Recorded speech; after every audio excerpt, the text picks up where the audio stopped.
मेघनाद रावण और मंदोदरी का सबसे श्रेष्ठ पुत्र था, क्योंकि रावण एक बहुत बड़ा ज्योतिषी भी था, जिसे एक ऐसा पुत्र चाहिए था जो कि महाबलशाली और महाप्रतापी हो।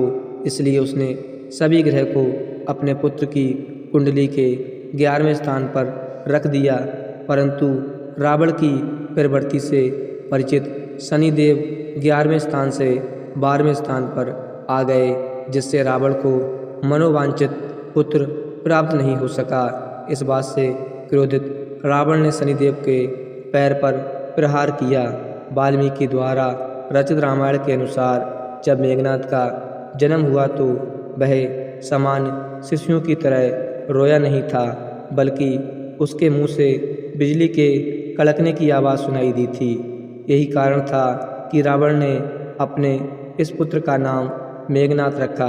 हनुमान जी ने अक्षय कुमार का अशोक वाटिका में वध कर दिया था।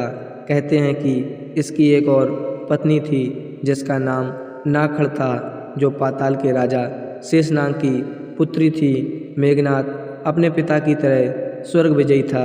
उसने इंद्रजीत को पराजित कर दिया था। इंद्र को परास्त करने के कारण ही ब्रह्मा जी ने उसका नाम इंद्रजीत रखा था। मेघनाद का मूल नाम घनानंद था, लेकिन इंद्र को हराने के बाद उसे इंद्रजीत, बाष्पजीत, शक्रजीत इंद्र कहा गया। बंधक इंद्र को छुड़ाने के लिए जब ब्रह्मा ने आज्ञा दी तो मेघनाद ने इंद्र को बंधन मुक्त कर दिया था।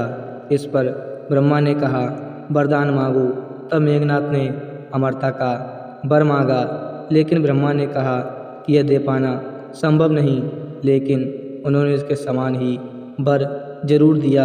वर अनुसार अपनी कुल देवी प्रत्यंगिरा के यज्ञ के दौरान मेघनाद को स्वयं त्रिदेव नहीं हरा सकते और नहीं मार सकते थे। मेघनाद ने गुरु शुक्राचार्य और साक्षात महादेव से शिक्षा प्राप्त की थी। महादेव के सभी दिव्य शास्त्रों का वह ज्ञाता बन गया था।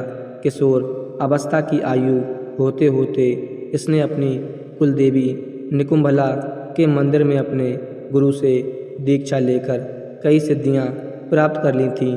जब मेघनाद युवा अवस्था में पहुंचा तो उसने कठिन तपस्या के बल पर संसार के 3 सबसे घातक अस्त्र ब्रह्मास्त्र, पाशुपात्रास्त्र और वैष्णवास्त्र प्राप्त कर लिए थे।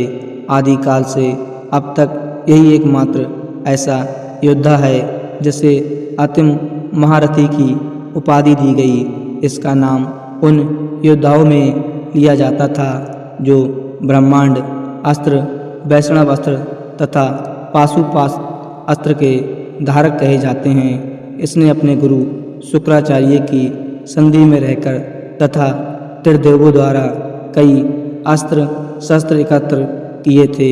स्वर्ग में देवताओं को हरा उनके अस्त्र शस्त्र पर भी अधिकार कर लिया था। मेघनाद प्रतिभक्त पुत्र था।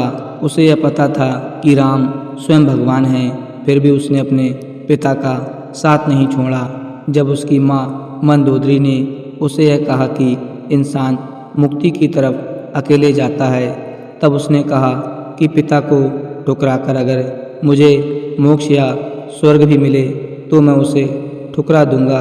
अपने विशिष्ट रथ पर अत्यधिक निर्भरता अगस्त द्वारा बनाए गए कुछ नए दिव्य शास्त्रों जैसे सूर्यास्त्र, इंद्रास्त्र आदि अनिव्यक्तता जो उसकी पराजय और मृत्यु का कारण बनी। कुंभकर्ण के वध के बाद मेघनाद युद्ध में उतरा। पहले दिन के युद्ध में उसने सुग्रीव की पूरी सेना को हिला डाला।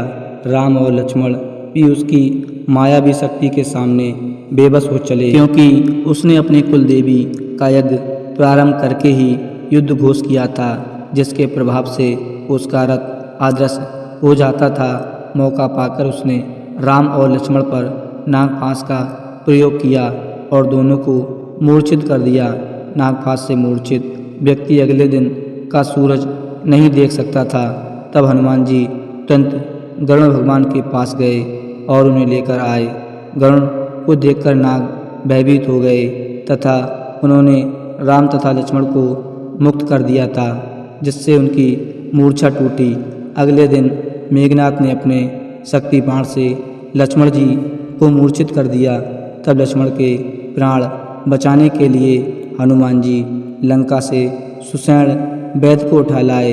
वैद्य ने हनुमान को उपाय बताते हुए संजीवनी बूटी लाने के लिए कहा। उस संजीवनी बूटी से ही लक्ष्मण की मूर्छा टूटी। तीसरे दिन विभीषण के कहने पर लक्ष्मण वहाँ जा पहुँचे जहाँ मेघनाथ कुलदेवी का यज्ञ करवा रहा था। यज्ञ में कुलदेवी की पूजा करते समय हथियार उठने की मनाही थी, परंतु फिर भी वहाँ रखे यज्ञ पात्रों की सहायता से मेघनाथ लक्ष्मण से बचते हुए सकुशल लंका जा पहुँचे। चौथे दिन मेघनाथ को लक्ष्मण ने वीरगति को प्राप्त कर दिया। इसी युद्ध में लक्ष्मण के घातक बाणों से मेघनाथ मारा गया।